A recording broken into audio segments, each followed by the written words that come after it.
Hello, c'est Jess, bienvenue dans un nouveau vlog. On est le lundi 7 octobre et il est 10h14 très exactement. Et je commence un nouveau vlog. Bah oui, ça je pense que tu as compris. Et j'ai encore mal. J'ai encore eu une nuit assez difficile. En fait, je sais pas, je crois que c'est de rester dans la même position pendant un petit moment. Ma jambe finit par fatiguer. Et donc, de fait, après, j'ai mal et il a fallu que je trouve des combines pour essayer de... Enfin, je dirais retirer un peu la pression, tu vois, pour que ça... Et puis après, ça allait, mais pendant 5-10 minutes, je me réveillais, j'allais aux toilettes, je souffrais. Puis bon, c'était difficile de me rendormir, mais voilà, donc je suis un peu fatiguée aujourd'hui. J'espère que ce sera bientôt fini. Ça fait une semaine que je suis tombée, hein. Donc, le médecin a dit qu'il fallait 2 semaines. Donc, je pense pas que ça ira mieux avant fin de la semaine prochaine.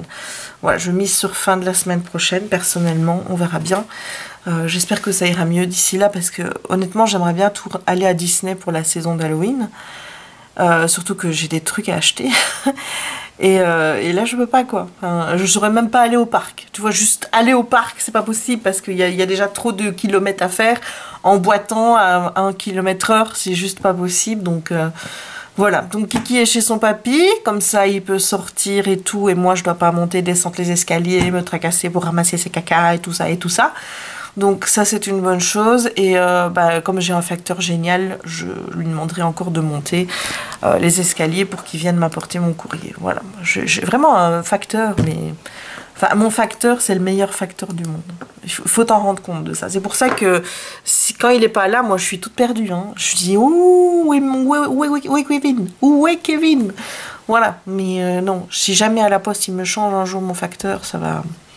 Je vais aller vous péter. Mais c'est sûr, parce que mon facteur, c'est la première fois que je suis autant contente de mon facteur. Tu vois, je veux dire, j'ai ma petite discussion tous les jours, comme ça je me sens pas non plus totalement isolée, même si là, le fait d'être toute seule, sans Kiki, je peux t'assurer que c'est compliqué, parce que n'empêche d'avoir un animal avec toi, même si tu parles et qu'il te répond pas, eh ben, t'as une présence, tu vois.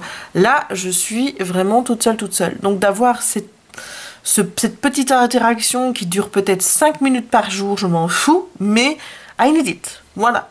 Bon, qu'est-ce que tu vas faire? En attendant le facteur, tu vas me mettre à mon DP. Hein, on va parler un peu wallon. Parce que je t'ai expliqué, si je me mets dans mon canapé pour lire, et puis qu'il arrive, le temps que je sorte du canapé, que je remette mes slash, que je vienne jusqu'ici en m'emboîtant, il sera parti déjà, il aura déjà fait 10 maisons, tu vois. Donc je me mets tout prêt, donc là, comme ça, je peux faire mon DP et pas de problème. Voilà, donc le programme du jour, c'est faire un peu de DP, travailler, essayer de lire un peu. Et ce soir, il y a le dernier oublié, le téléfilm avec Matt Pokora, oui c'est ça, et Matt Pokora, voilà, et Muriel Robin. Et en fait, c'est l'adaptation du livre Le Dernier Oublié de Cyril Massaroto, dont je t'ai parlé, je remettrai la vidéo où je t'ai parlé du livre en barre d'infos. Et j'ai hâte, même si en même temps je sens que je vais être hyper déçue, parce que, tu vois, le film est déjà passé en Belgique. Je ne l'ai pas regardé parce que moi je m'étais mis que c'était le 7 octobre et que je le regarderais le 7 octobre sur TF1. Donc je ne l'ai pas regardé quand il est passé à la télé belge. Mes parents l'ont vu, ils m'ont rien dit de spécial par rapport à ça parce qu'ils voulaient pas me spoiler. Pour une fois que mon père fait attention à ne pas me spoiler. Voilà, mais le truc c'est que l'émission, tu vois, vue à la télé, où c'est des gens dans le canapé, ils regardent la télé et on les voit donner leur avis sur les programmes. Évidemment, ils ont fait une séquence sur le film. Donc j'ai vu des extraits, tu vois. Et des extraits, je sais que je vais pas être contente parce que je vois qu'ils ont beaucoup modifié l'histoire. Et ça, je sais que ça va pas me plaire. Voilà. Donc j'ai vu que hier, Cyril Massaroto avait posté un post. Il avait posté un post, ouais, il a fait ça, exactement, où il disait que le film était fidèle parce que oui, il y avait les mêmes émotions, tu ressentais vraiment l'émotion, les choses qu'il avait voulu faire passer dans le livre sont là, mais que l'histoire avait beaucoup changé. Et déjà, moi, je sais que le fils en question, là, qui est le premier oublié, normalement, dans le livre, il s'occupe de sa mère. tu vois. Il s'occupe tout le temps de sa mère, il est toujours... C'est celui qui est le plus présent auprès de sa mère. Et là, il revient d'un voyage et, tu vois, il arrive au milieu avec les deux autres qui sont occupés de leur mère. Et ce serait lui le premier oublié. Ça me semblerait plus logique que dans le livre où là, lui, le dit vraiment pourquoi c'est moi alors que c'est moi qui suis là le plus pour elle. Elle m'a complètement zappée, tu vois. Et déjà ça, moi, ça me va loin. Enfin, je pense que ça va être comme ça. On verra bien, hein. Peut-être que je me trompe totalement. Mais si c'est ça, je suis déjà déçue à la base. Voilà. Donc on verra bien, on verra bien, on verra bien. Bon, allez, je vais aller me mettre un petit peu au DP. Je vais boire un verre d'eau je vais pas te dire pour faire passer ma faim parce que j'ai pas spécialement faim, mais j'aime bien de commencer ma journée avec un grand verre d'eau. Voilà. Allez, je te retrouve tout à l'heure. Hello, on se retrouve mardi 8 octobre, il est 10h10, je suis sortie de mon lit assez rapidement aujourd'hui, Jérémy n'était pas encore reparti au boulot, à vrai dire, parce que je n'arrive plus à rester dans mon lit tellement j'ai mal, voilà, c'est une catastrophe. Ce qui est bizarre, c'est que quand je me mets dans le canapé, eh ben, ça me fait pas la même chose, j'arrive à trouver une position dans laquelle je suis bien. Là, je suis assise, et là, ma jambe me fait souffrir, c'est pas possible, ça fait mal. Voilà, c'est l'horreur. Honnêtement, je me demande quand ça va s'arrêter parce que ça devient difficile. Voilà, il y a des moments de la journée où ça va. J'arrive quasiment à marcher normalement, mais alors il y a d'autres moments de la journée où j'ai envie qu'on m'ampute une jambe tellement j'ai mal. Voilà, c'est pour te dire. Bon, hier j'ai pas repris le vlog parce qu'après le film, je suis allée directement dans la chambre. Donc, comme je te l'ai dit, j'ai regardé hier Le Dernier Oublié qui passait sur TF1 avec Matt Copora et Muriel Robin, qui est donc l'adaptation du livre Le Premier Oublié, c'est pas Le Dernier Oublié, c'est Le Premier Oublié, de Cyril Massarotto. Je te remettrai le lien vers ma vidéo en barre d'infos, je te l'ai déjà peut-être dit, où je parle du livre. Hein. Alors, qu'est-ce que j'en ai pensé? Eh ben, je m'attendais à tous ces changements, j'avais vu des extraits, aussi bien le trailer que même des extraits via l'émission Vue à la télé, et j'avais vu qu'ils avaient changé beaucoup de choses. Bon, alors, par rapport au changement de prénom, je vais pas te dire quoi que ce soit par rapport à ça, parce que je me souviens même pas des prénoms dans le bouquin, donc voilà, qui s'appelle Axel ou autrement, on s'en fout, hein. Mais pour moi, le sens du livre, Le Premier Oublié, avait beaucoup plus d'impact dans le livre que dans le film, parce que là, ben oui, c'est lui le premier oublié, hein, comme le dit le titre, parce que c'est celui qu'elle voit le moins en 15 ans, elle l'a pas vu souvent puisqu'il est toujours parti. Il y a eu un drame familial et donc il fuit le drame familial et il préfère être ailleurs qu'avec sa famille. Il donne des contacts de temps en temps, mais voilà. Il y a un climat familial, surtout avec son frère, qui est pas top, donc il prend ses distances. Et donc tu te dis, bah oui, forcément, elle a chopé depuis 3 ans Alzheimer, elle a pas vu son fils, elle le voit, elle le reconnaît, puis la fois d'après elle le reconnaît pas. Mais ça me paraît logique finalement que ce soit lui le premier oublié, puisque elle le voit moins souvent. Dans le livre, c'est pas le cas. Dans le livre, déjà, ils sont 3. Là, ils sont à la base 4, même si, comme je te dis, il y a un drame familial. Et c'est lui qui s'occupe le plus de sa mère, en fait. C'est lui qui est le plus présent pour elle. Et pour elle, quand elle fallait finalement lui parler, elle va lui dire qu'elle a 2 enfants. Mais elle a complètement zappé qu'elle en a un 3e. Et là, c'est d'autant plus injuste que c'est toujours lui qui est avec elle. Tu vois ce que je veux dire? Donc pour moi, ça a beaucoup plus d'impact dans le livre, puisque lui comprend pas pourquoi est-ce qu'il est le premier oublié, en sachant que... il est toujours avec elle, voilà. Et j'ai pas ressenti toute l'émotion qu'il y avait avec le personnage du bouquin, avec Axel, donc avec Matt Copora. C'est pas la même relation, je l'ai senti, je l'ai vraiment senti. Je sentais dans le livre qu'il y a vraiment une proximité entre la mère et le fils, même si cette proximité est vouée à disparaître vu qu'elle va l'oublier. Il y a une certaine proximité, je vais dire, dans le film, mais je l'ai moins ressenti. Ce qui était bien dans le bouquin, c'est qu'on avait le point de vue de la maman et le point de vue du fils. On vivait la maladie au début avec la mère, voir comment elle vivait les choses. On voyait l'évolution de la maladie à travers le fils et jusqu'au stade final. Ici, c'est pas le cas. On va pas jusqu'au stade final de la maladie, on va jusqu'au moment où elle est placée. Et mais c'est encore une fois toute une différence parce qu'il y a toute une émotion de voir l'évolution de la maladie qui, pour moi, a été très dure à vivre parce que tu connais mon historique avec ma grand-mère.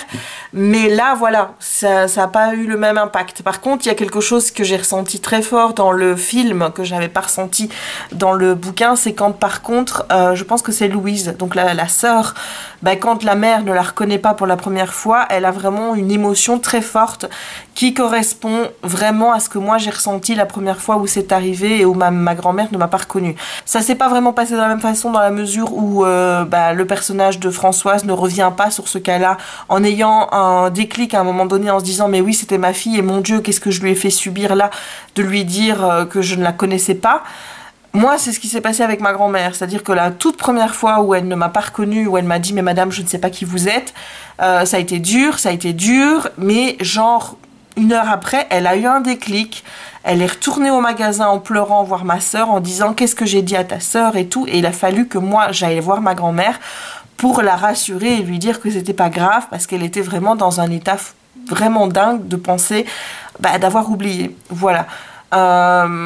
Il y a aussi le côté, on voit un petit peu la personne, comment elle vit ça, et en fait, je pense que le moment le plus dur quant à la maladie d'Alzheimer, c'est quand tu as encore conscience que tu oublies des choses et que ta vie est en train de foutre le camp. Quand tu t'en rends compte, c'est à ce moment-là que les choses doivent être le pire, parce qu'à partir du moment où tu te rends compte plus de rien, comme c'est le cas de ma grand-mère pour le moment, elle vit dans son monde, elle est dans sa bulle dans laquelle il n'y a qu'elle. Voilà, il n'y a plus qu'elle qui compte, elle n'a plus conscience de rien dans le monde, on lui donne à manger, elle va manger, voilà, c'est juste les besoins primaires qui sont là, voilà, et le reste, elle parle toute seule. Dimanche, quand mes parents sont allés la voir, ils m'ont dit oui, ils l'ont mis toute seule dans la chambre et pas avec les autres parce qu'elle était en train de parler, on l'entendait depuis l'ascenseur, elle était vraiment fatigante. Voilà, mais elle est dans son monde, tu vois. Elle se rend plus compte de rien. On la met toute seule pour l'isoler parce qu'elle embête tout le monde à parler pour ne rien dire en plus. Pas grave, voilà, elle est dans son monde, donc elle ne se rend compte de rien. Donc là, par rapport à son, je vais pas dire mode de vie, mais par rapport à son niveau de vie, elle est bien, quoi. Pour elle, dans son niveau de vie à elle, elle est bien. Toi, en tant que personne consciente, ce qu'elle vit ne te suffirait pas et tu te dirais, mon Dieu, je ne voudrais pas vivre comme ça. Mais elle, là où elle est bien, tu vois. Et ça, c'est une étape qu'on n'a pas vue vraiment dans le film parce qu'on n'est pas allé jusque là parce que il y a encore des stades hein. Là tu vois on dit à un moment donné qu'elle est au stade 4 voilà et ils vont vraiment la placer à un moment donné où elle va foutre le camp et voilà moi c'est un accident qui a fait que comme quoi en fait pour vraiment les gens se prennent conscience et pour que tu puisses avoir une place rapidement, il faut qu'il se passe un truc. Et un truc, ça peut être la personne qui disparaît parce qu'elle est partie vagabonder toute seule et on ne la retrouve plus. Ou ça peut être aussi un accident, elle est tombée chez elle, ce qui prouve qu'elle ne peut plus vivre toute seule.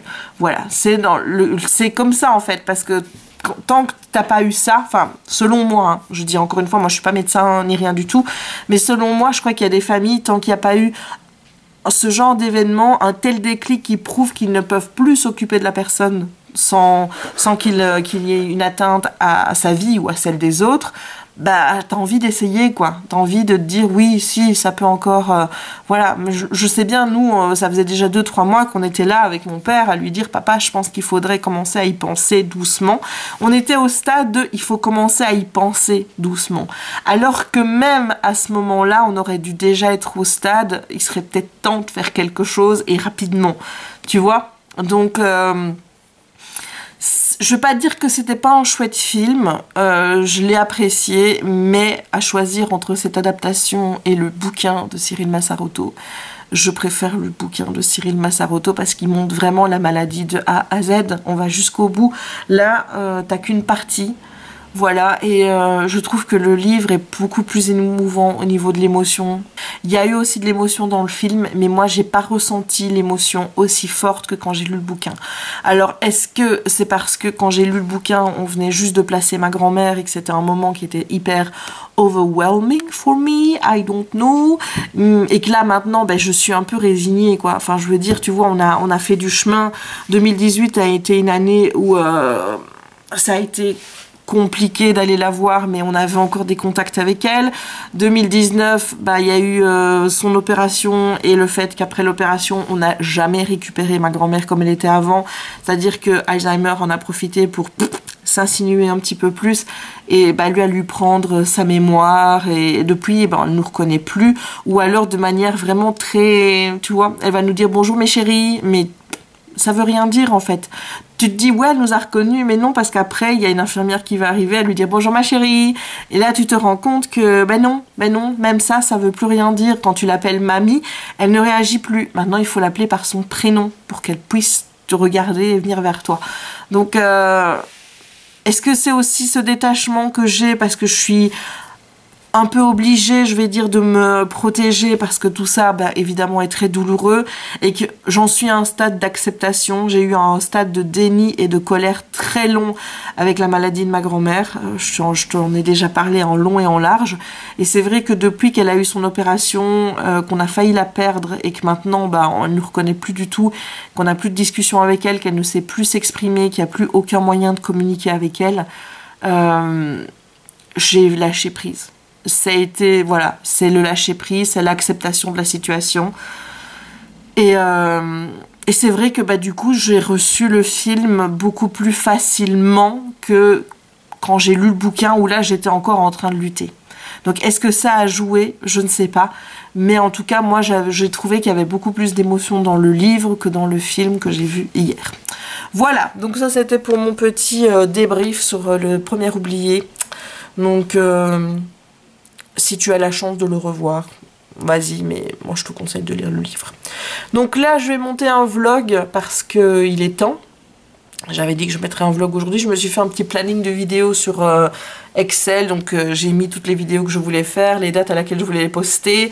Et bah, ma foi, il y a du boulot. Hein. Je crois qu'on est déjà à une 29 vidéos qui sont pas prêtes parce que bon, il y en a qui sont pas tournées. Mais j'ai déjà des idées de 29 vidéos qui doivent être postées avant la fin de l'année sur la chaîne. Donc quand tu regardes, hein, il reste 3 mois, bah, ça fait au moins 10 vidéos par mois, si c'est pas plus. En comptant, il y a des vlogs qui sont comptés jusqu'à celui que je suis en train de tourner, mais il y a encore tous les vlogs qui vont venir après.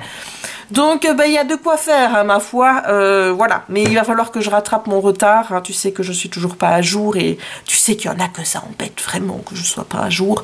Donc là, eh bien, je vais monter un vlog pour le mettre le plus rapidement possible en ligne. Et je m'aperçois que je t'ai pas montré hier ce que j'ai reçu du facteur, puisque j'avais encore des petites commandes qui était en cours. Il fait sombre, hein. Ouais, mais j'ai pas envie d'allumer la lampe. Mais il fait pas beau. Et j'ai encore pas mon kiki, hein. Bah oui, avec ma jambe. Donc le premier, c'est un Jenny Colgan. On remercie Steph de Piketty Booking parce que Jenny Colgan, je pense qu'il n'y a que sur sa chaîne que j'en ai entendu parler. Donc en même temps, je suis pas non plus 50 000 chaînes Booktube, hein, mais il y a qu'elle qui me parle de Jenny Colgan et qui dit que c'est trop bien. Donc j'ai pris de Bookshop on the Corner. Ça me semblait complètement à propos de prendre un bouquin qui soit par rapport au livre. Et j'en ai pris un autre parce que j'ai vu que c'était un tome 1 d'une saga dans laquelle il y avait des trucs de Noël. Je n'ai aucune idée si ce premier tome est par rapport à Noël. Bon, si c'est pas le cas, j'essayerai de le lire là pour essayer d'avoir la suite parce que la suite est Christmassy. Tu vois, clairement, les titres font penser à Noël. Donc, toujours de Jenny Colgan, c'est Welcome to Rosie Hopkins Sweet Shop of Dreams. Je ne sais même pas de quoi ça parle. Je t'avoue que quand j'ai vu que les tomes 2 et 3, il y avait Christmas Gift et un autre titre qui était aussi en rapport avec Christmas, je me suis dit, ben, je vais lire celui-là. En plus, la couverture, elle est trop canon. J'adore ce genre de couverture.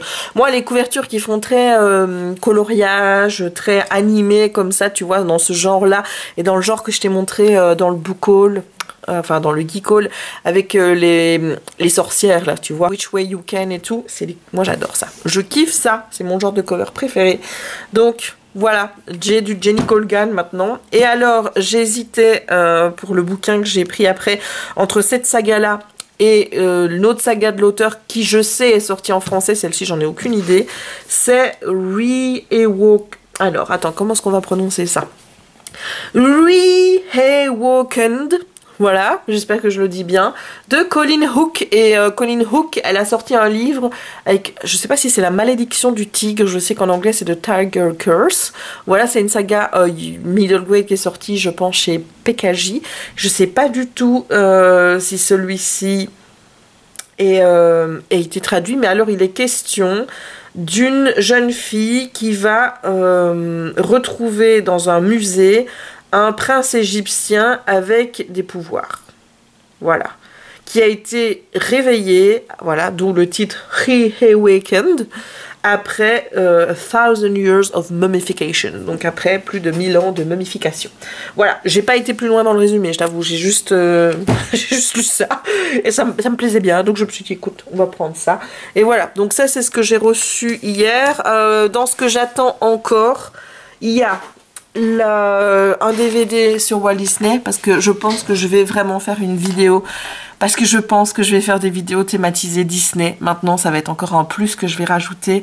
Je vais faire des tags Disney, des trucs Disney, voilà, j'ai envie de rajouter du Disney dans ma chaîne, parce que j'aime Disney et que, ben voilà, et j'ai trop envie de retourner à Disney World, et voilà, donc j'ai envie de rajouter du Disney et du Disney, encore plus de Disney dans mes vidéos. Donc j'ai envie de faire une vidéo sur Walt Disney, mais je vais pas le faire en regardant juste un reportage. Là je vais en regarder en deuxième, et ensuite je vais prendre des petites biographies que je lirai également pour pouvoir te faire quelque chose qui soit complet, et essayer de faire ça, mais vraiment une vidéo pas face cam, tu vois, une vidéo où j'incruste avec des documents, etc. Je sais pas du tout comment je vais faire ça, mais j'ai vraiment envie de faire quelque chose de qualitatif. Donc c'est un projet. Ça veut dire concrètement que j'ai envie de le faire, mais que je ne sais pas si je suis capable de faire ça. Voilà, donc si jamais tu vas peut-être avoir une vidéo face cam où je te parlerai de Walt Disney, où il y aura peut-être des petits plans intégrés mais qui ne soient pas intégralement en plan, ou alors peut-être que je vais abandonner l'idée à un moment donné parce que je vais trouver que c'est trop complexe. Voilà, c'est tout à fait possible aussi. Mais en attendant, c'est un projet que j'aimerais bien faire, mais c'est une vidéo sur laquelle je vais travailler longtemps. Parce que, en fait, tu vois, je me suis dit, à un moment donné, je sais pas pourquoi je me suis posé cette question-là, mais je me suis dit, si on te posait maintenant la question de savoir quel est le personnage mort que tu préfères, que tu aimerais bien, avec qui tu aimerais bien passer un moment. Voilà, genre, on te dit, tu as la possibilité de passer un repas avec une personne qui est décédée. Qui est-ce que tu choisis ? Odeur famille, parce que si c'est avec la famille, je prendrais évidemment mon grand-père qui est décédé quand j'avais 16 ans, mon grand-père paternel, voilà, c'est important de préciser parce que j'ai perdu mes deux grands-pères, et je ne pense pas que je demanderais à avoir comment je veux dire, un repas avec mon grand-père maternel. Voilà, je ne vais pas m'étendre ici, mais sache que quand je te parle comme ça, donc grand-père, c'est paternel. Voilà, moi mes grands-parents, avec qui j'ai beaucoup de contacts et que j'adore et qui sont vraiment un monde pour moi, c'est mes grands-parents paternels. Je n'ai quasi aucune relation avec mes grands-parents maternels, donc mon grand-père maternel est déjà décédé. Ma grand-mère maternelle est placée en maison de repos, je n'ai pas été la voir une seule fois, et pourtant elle est dans une maison de repos ici à Dinan, alors que ma grand-mère, l'autre grand-mère, est à Ciney. Voilà, mais pour des raisons privée que je ne développerai pas ici. Voilà, il faut juste savoir que je n'ai pas de relation avec mes grands-parents maternels, donc chaque fois que je te parle de grands-parents, c'est toujours les paternels. Voilà, comme ça évite aussi des questions dans les commentaires. Bref, donc, hors famille, quel personnage voudrais-tu? Eh ben, il y en a qu'un en fait, c'est Walt Disney. Voilà, il n'y a que lui, il n'y a que lui. Je me suis posé la question, je me suis dit, si on me pose la question, je suis prête, tu vois, j'ai ma réponse. C'est Walt Disney. Ouais, je ne vois pas avec qui je pourrais passer un autre moment, sachant que c'est une des personnes qui pour moi a marqué le plus ma vie, mais sans que je l'ai connue vu qu'elle était déjà décédée quand je suis née, mais par son œuvre, par ce qu'elle a fait, vu l'importance que Disney a dans ma vie, eh bien oui, la personne avec qui moi j'aimerais passer un moment, c'est Walt Disney. Voilà, j'aurais plein de questions à lui poser. Bref, bon, je vais monter ma vidéo parce que le but c'est quand même de faire ça ce matin pour que je sois tranquille cet après-midi. Je ne pense pas que je vais faire de vidéo cet après-midi, je ne sais pas. J'ai pas encore... Je t'avoue que cet après-midi j'ai envie de laisser mon pied au repos. Donc à mon avis non, je ferai pas de vidéo, mais jeudi j'en ferai une, ça c'est sûr. Jeudi après-midi j'en ferai une. J'aimerais bien déjà faire celle du tuto. pour faire des boucles d'oreilles comme ça. Sauf que je vais les améliorer parce que je trouve en fait que c'est pas que c'est trop petit, hein, pas du tout, c'est justement la bonne taille pour faire des boucles d'oreilles, mais j'aimerais bien rajouter des petites choses entre le pendant de la boucle d'oreille et ça, parce que tu vois, je trouve que ça fait trop près de l'oreille. Donc voilà, ce sera amélioré, version améliorée dans la vidéo. Je sais pas encore laquelle je vais faire, je pense que ce sera Maléfique ou alors Ursula, parce que justement il y a une actualité avec les deux, tu vois. Ursula, c'est elle la queen de la saison d'Halloween à Disneyland Paris, et Maléfique parce que il y a le deuxième film qui sort au cinéma. Je sais pas s'il est déjà sorti ici, aucune idée. Bref, bon, on va rattraper le retard des vlogs, on va monter, et moi je te dis à tout à l'heure. Hey, on se retrouve à 13 h face à une Jess repue. J'ai mis à manger. Voilà, je me suis fait des faritas au chili con sin carne. En fait, j'ai pris de la sauce à faritas. J'ai pris des oignons, j'ai pris un poivron, donc j'ai pris une courgette, j'ai pris du maïs et des haricots rouges et j'ai pris du haché végétal que j'ai mis dans de la sauce tomate en plus de la sauce faritas pour essayer, tu vois, qu'elle soit un peu moins forte, et j'ai pris des faritas et je me suis fait ça. Et j'ai encore 2 faritas, c'était un paquet de 6, donc j'en ai mangé hier, aujourd'hui et à mon avis soit demain, soit ce soir, on verra bien. Et le reste de ma sauce, parce qu'évidemment j'ai fait une sauce pour 15 personnes, c'est logique, connaissant Jess, hein, je ferai des pâtes avec. Voilà. C'était bien bon, voilà. Donc j'ai bien mangé vegan. Bon, le facteur il est passé avec, comme je te l'avais dit, mon DVD. Donc c'était une offre tiers sur Amazon parce que il y avait plus via Prime, et c'est mignon, le gars. Il a mis ça dedans, donc merci pour votre commande, bonne réception. Je trouve ça plutôt sympathique. Et donc le DVD, le voilà, c'est la biographie officielle. Donc je me demande s'ils vont cacher des choses. Donc c'est pour ça que j'ai hâte de le regarder. À mon avis, je vais le regarder maintenant puisqu'il faut que je digère. Donc je vais me mettre dans mon canapé, ça dure 1 h 20. Donc je pense que je vais regarder ça. C'est fou, il est né en décembre, comme moi.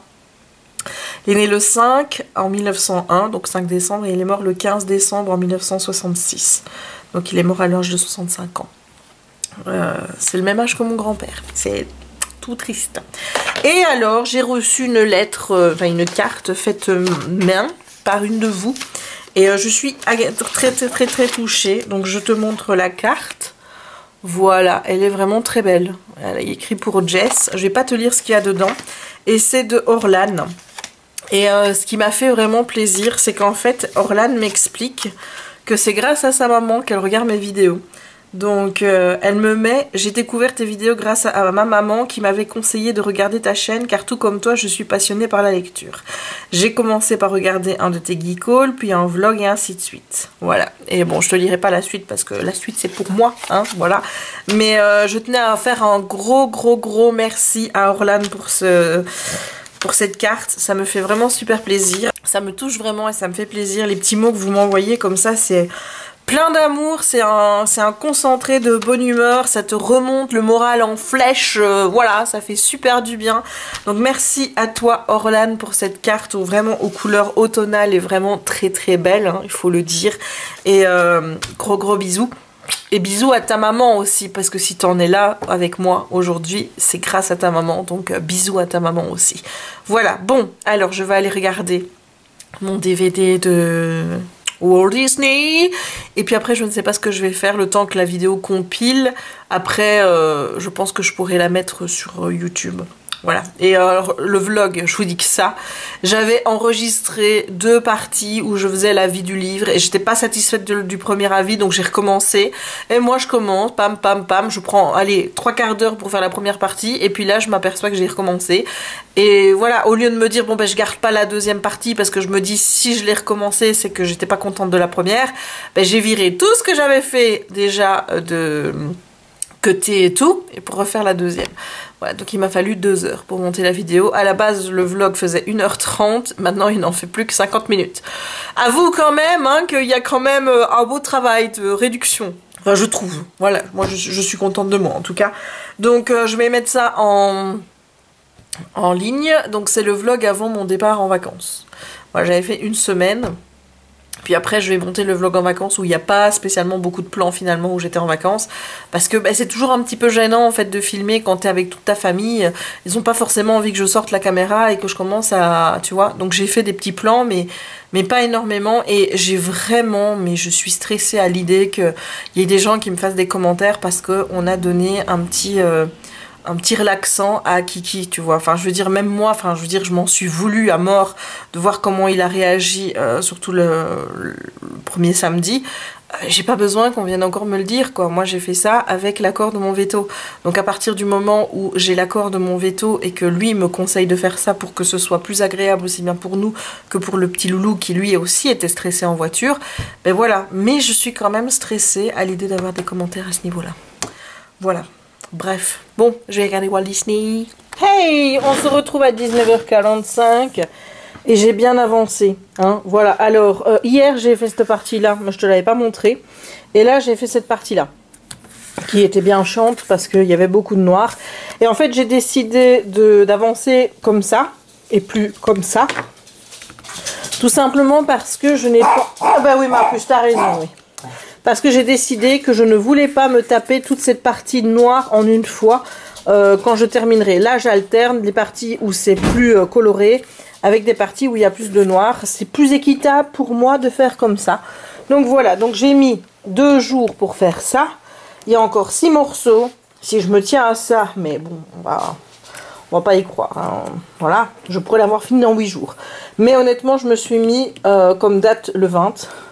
Donc techniquement, il me reste 12 jours. Voilà, ça me semble plus jouable en 12 jours parce que demain, par exemple, je travaille et je sais que je n'aurai pas le temps de faire cette partie-là à moins que je ne fasse que ça après mon travail et que je ne lise pas. Et j'ai pas envie de faire comme ça. Voilà, voilou. Sinon, cet après-midi, j'ai regardé Walt. J'avais dit hein, que je regarderais directement. Donc Walt Disney, l'homme au-delà du mythe. La biographie officielle, ça dure 1h20 exactement et j'ai beaucoup aimé. Je trouve que c'est assez complémentaire avec ce que j'ai vu. Ça va plus vite, c'est-à-dire qu'on passe moins de temps à élaborer un petit peu les succès, les échecs de Walt Disney. Tout est linéaire, tu vois, enfin je veux dire ça va assez rapidement, on passe d'un truc à l'autre. Voilà, on perd pas de temps à dire oui qu'il avait trop misé sur Blanche-Neige au niveau argent et que son frère était un peu paniqué à l'idée que le film ne marche pas, bah, d'ailleurs lui aussi. Puis pour finir, bah, que le film a rapporté plus d'argent que prévu, mais que les succès ensuite ont été moins accueillis en salle et ont rapporté moins d'argent. Notamment Fantasia. On passe totalement sous silence l'échec total de La Mélodie du Sud. Il y a des interviews de sa famille, à savoir sa fille Diane, ses petits-enfants, son beau-fils. Il y a des interviews de la famille de Walt Disney, notamment Roy Disney aussi, son neveu. On voit vraiment le dévouement familial en fait. Là on se rend vraiment compte, même si on peut déjà s'en rendre compte dans l'autre, que la relation entre les deux frères, donc Walt et Roy, est une relation très puissante et que Roy a toujours joué un rôle de papa pour son petit frère, au point de l'avoir suivi dans tous ses délires, quoi, tu vois, et qui avait vraiment un profond respect et beaucoup d'amour entre deux. C'est ça qui ressort. Je t'avoue que j'ai chialé comme une madeleine à la fin quand Walt, quand on arrive à son décès. Ici est plus mis en avant aussi l'exposition universelle où notamment il a designé des attractions pour des sociétés qui le payaient et que ces attractions, il a pu les récupérer ensuite pour les mettre à Disneyland. Et dans ces attractions, il y avait le mythique It's a Small World. Donc voilà, on apprend plein de trucs. Je suis contente parce que je trouve que ça fait un super complément par rapport à l'autre. L'autre est beaucoup plus complet. On passe plus de temps, notamment sur la crise des grèves, comment Walt a réagi, le fait que c'était un patron qui était très difficile avec ses employés, qui leur en demandait beaucoup, et quelqu'un, voilà, quand il te faisait un compliment, il fallait vraiment que tu le prennes parce que ça arrivait pas non plus toutes les 36 du mois, quoi, tu vois. Bref, c'est vraiment un personnage, moi, qui me fascine. Quand même un homme qui a quand même révolutionné, on va dire, le cinéma à son époque, qui a quand même fait des trucs avant-gardistes, qui a vraiment poussé le cinéma d'animation à un stade où, Où serait-on sans Walt Disney aujourd'hui, j'ai envie de te dire. Donc voilà, moi je suis fascinée par le bonhomme. J'ai beaucoup aimé regarder ce deuxième documentaire. J'aimerais bien en avoir d'autres. Voilà, s'il y en avait 10, je regarderais les 10, hein, tu vois. Mais j'ai vraiment apprécié. C'était vraiment sympa de pouvoir en apprendre plus d'une autre façon que dans le premier, puisque là, on était plus avec des interviews du côté de la famille. Donc voilà, maintenant je te dis... Il y a des trucs qui ont été passés sous silence, comme notamment la Mélodie du Sud, parce que là aussi, ils insistent sur le fait qu'il n'était pas raciste ni quoi que ce soit. J'en ai pas non plus la preuve. Le fait est quand même que la Mélodie du Sud, aujourd'hui, tu ne peux plus te le procurer, tu ne peux pas le voir. Parce qu'il est problématique, puisqu'il montre une image idéalisée de l'esclavagisme, à une période en plus... assez sensible des États-Unis. Voilà, donc je ne sais pas quoi penser par rapport à ça. Je sais que Walt était quelqu'un d'assez conservateur, assez, comment je veux dire, assez pour des valeurs familiales, je vais pas dire ancienne, mais de l'époque, à savoir le patriarcat blanc, etc. Voilà, ça on ne peut pas le nier, hein, surtout qu'il manque beaucoup de diversité dans les films Disney, surtout à l'époque où Walt était là. D'ailleurs, à part la Mélodie du Sud, je pense qu'il n'y avait pas de personnages de couleur dans les dessins animés ou quoi que ce soit.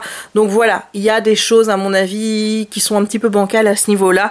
Pour moi, Walt Disney reste un personnage qui n'est pas parfait, c'est un humain avec ses qualités, avec ses défauts.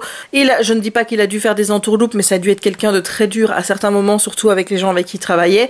Il faut aussi savoir qu'il y a eu des déceptions de sa part. On lui a aussi joué des coups bas, puisque le personnage d'Oswald, donc qui est le lapin qui est arrivé avant Mickey, on lui a quand même volé le personnage. Donc le personnage appartenait à la maison de distribution, et la maison de distribution a dit à Walt, écoute, maintenant on n'a plus besoin de toi, on garde les gens qui travaillent avec toi sur ton équipe. Donc ils lui ont pris son personnel, ils lui ont pris le personnage, et déjà là ça a été un coup dur, quoi. Donc je veux dire, bah voilà, lui aussi on lui a fait des sales coups, j'ai envie de te dire, hein.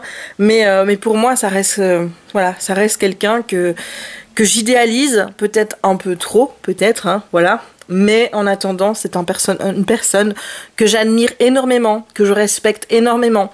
Bon, qu'est-ce qu'il va faire maintenant? J'hésite entre regarder un peu Netflix ou... bon, je sais que si je commence The Good Doctor, je suis repartie pour regarder toute la soirée. Je le sais, hein, on va pas se leurrer. Donc peut-être regarder un truc sur Netflix ou alors lire, parce que j'ai pas encore lu aujourd'hui. Donc, à mon avis, je vais peut-être lire un peu.